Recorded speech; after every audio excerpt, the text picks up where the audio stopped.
Hey everyone, it's Mike with It's Pittsfield Tonight. I'm going to jump right into it, and I'm going to pick up with a story that I've been talking about the past week and a half, and that is the Pittsfield Public School's cafeteria workers. So I just want to touch on this real briefly and be able to close this story out for right now. So the good news with that is the cafeteria workers came to an agreement with the city, and all of their jobs have been spared. So all of them are working.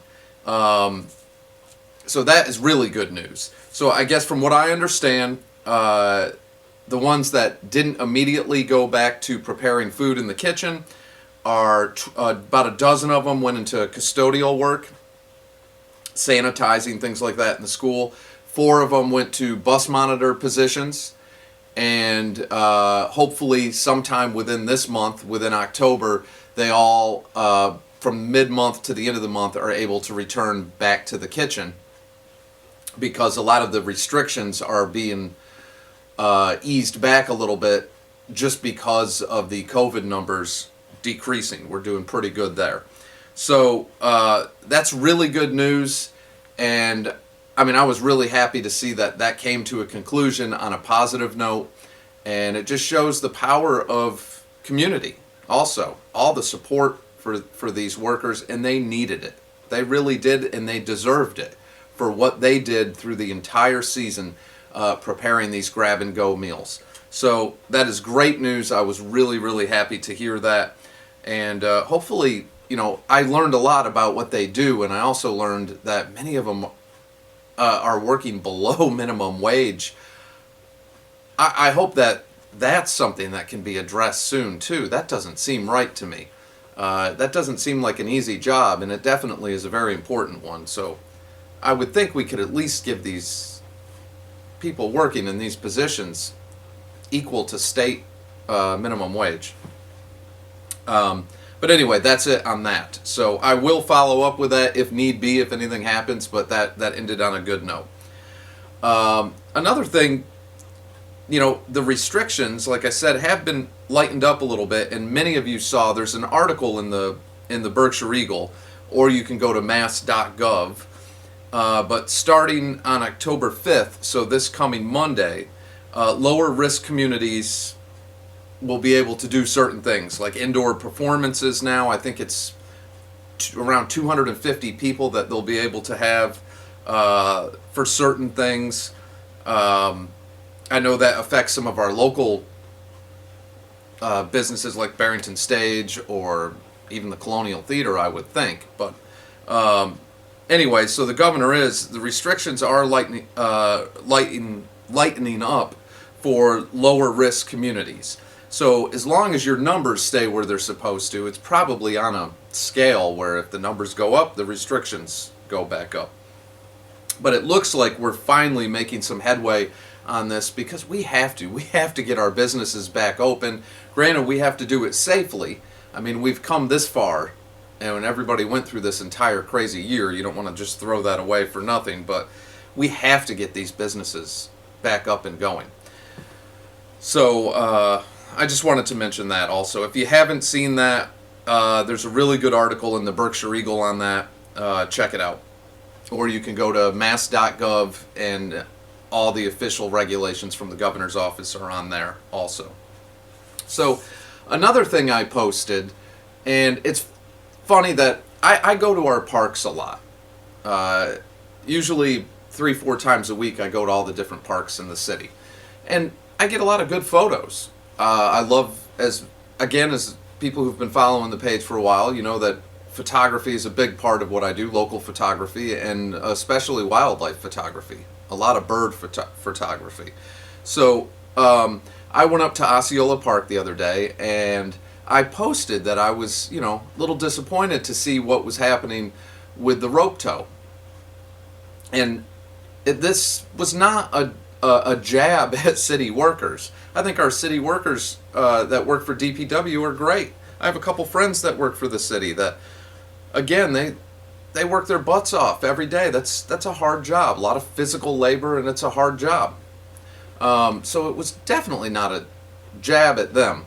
But someone had posted on the original post that the mowing gets done in the fall, the field mowing, and that just hadn't been mowed yet. And I said, really, all this growth around the actual rope tow, you're telling me that's from one season? Which there's no way it is. As I went back up there, I'm looking inside the fenced area, as you can see on the picture. Some of the trees in there were like, I don't know, 8 to 10 feet tall. There's no way that happened in one season. So my point with that was, if for whatever reason, if we don't have someone who can inspect the rope tow, if we don't have money to repair the rope tow, let's not just let it sit there and become blighted and this deteriorating thing, because that makes the whole park look bad. Let's take it down and put it in storage till we can get it up.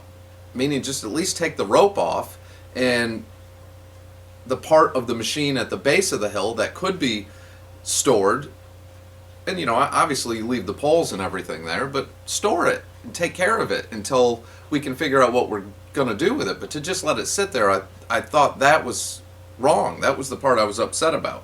I get that the city workers don't make the decisions on that. That would come from City Hall. That would, I imagine, come from the mayor or come from head of the Parks Department. So, and then some people said, well, I saw a few posts that, why don't you go up there and do it yourself? I'd be all about doing that, and many people sent messages wanting to volunteer. Can we do that? But it's not that simple. I'm pretty sure we have to get a permit to do that. We would have to call Jim McGrath, I believe, or his office, who's head of the open spaces and parks, our public parks. And I think we'd have to get a permit to do that. So you can't just go in there with weed whackers on your own and start doing this, because as great as that would be, and I know a lot of people would do that, I would hate to put a group together and we end up getting kicked out by the police or something, because you can't just do that. So the best thing to do is, and I saw somebody else mention this in a comment, is reach out to your city councilors and find out what is going on with it, if they can find out. And let's put a volunteer group together, because Silver Lake is another one that a lot of people have mentioned to me. A lot of people were fishing there on a regular basis, and a couple of years ago that looked great. But they've let it grow in a lot, and it was accessible from the sidewalk. People could go up there, go to the shoreline, fish, and it's grown in for whatever reason. So that would be another one that, if it's just a matter of, if it can be done, if we could get a permit and permission and there's not a certain reason that they're letting that grow in like that, that would be another one I would be all about doing. So to any of you that would like to volunteer, starting with like the Osceola Park one, call your city councilor. I'm going to make some calls today, and let's find out what we can do, and if we can put together a volunteer group, and we'll go up there and clean that up. Inside that fenced area where it's growing in, it's going to take a little more than just weed whackers. That's not a year's worth of growth. Absolutely not. I'm guessing fall 2017 was the last time that was cleaned up, and that's 2.5 years of growth in there. Like I said, they're trees now. They're not just weeds. Some of them are over 8 to 10 feet tall. So, but let's find out on that, and I would love to put a volunteer group together. I go out every week and pick up trash with people. So this would be something that would be great to do as a group, and make a difference. I'm all for volunteering. So another thing that I'm going to just touch on before I wrap this up, this will be a short one, is I'm finally going to do a GoFundMe. I hate to do it. I really do. But I have spent all my own resources on keeping this going, and there's gear now that I need to replace, and I don't want to stop doing this. So I am going to do a GoFundMe. I thought about selling, doing advertising. I don't want to do that, because I would rather do advertising for businesses like I have in the past, just to do it for free.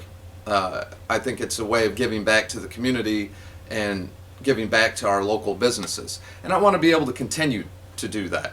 So I would rather just do a GoFundMe for those that want to help which all the money I'm going to use is just to put back into equipment. My main editing computer is the big one.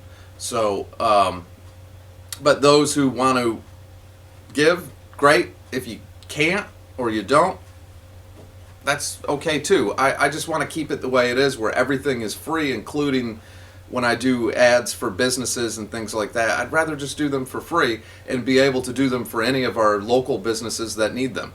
I like doing that. So I am going to do that. I know I've been talking about it for a long time. I hate doing GoFundMe. I really do, but it is at a point where I need to. So I am going to get that up this week, and we'll see what happens there.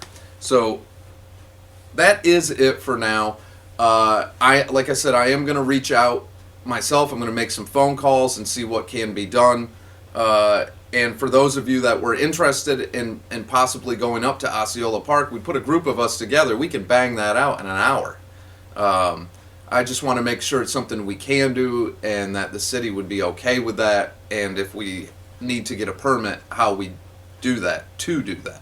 So I'll update everyone on that as soon as I find out. Call your city councilors and see what they know, and see if they can, make a phone call on your behalf as well. The more calls, the better, as far as I'm concerned. And maybe with the lightening of these restrictions, we'll start to see city council meetings again. I know right now, as far as I know, unless it's changed, even City Hall, it's only open 8 hours a week. 4 hours on Tuesday, 4 hours on Thursday. The city council hasn't met in person since February, I think. It's been kind of crazy for city government. So, I mean, kids are going back to school, things are opening, restaurants have been open. Let's try to get government back open and going too. So, all right, I'm going to do another video tomorrow on some other things that I need to follow up on, and I have been getting some more information on that. A big one that I feel I need to dedicate another whole entire video to is those in homelessness right now, and where we stand with the First United Methodist Church opening, what's happening with Barton's Crossing, how many people can be housed there right now, and as the temperatures are dropping at night now, this is crucial. So I want to find out what's going on with all that and where we stand and how many people are still in the parks. So I have a few more things I've got to follow up on that, but I'm going to dedicate another whole video to that also. All right, so for the 5th time, as usual, that's it for now, and I will catch y'all probably, I'm going to say, this weekend.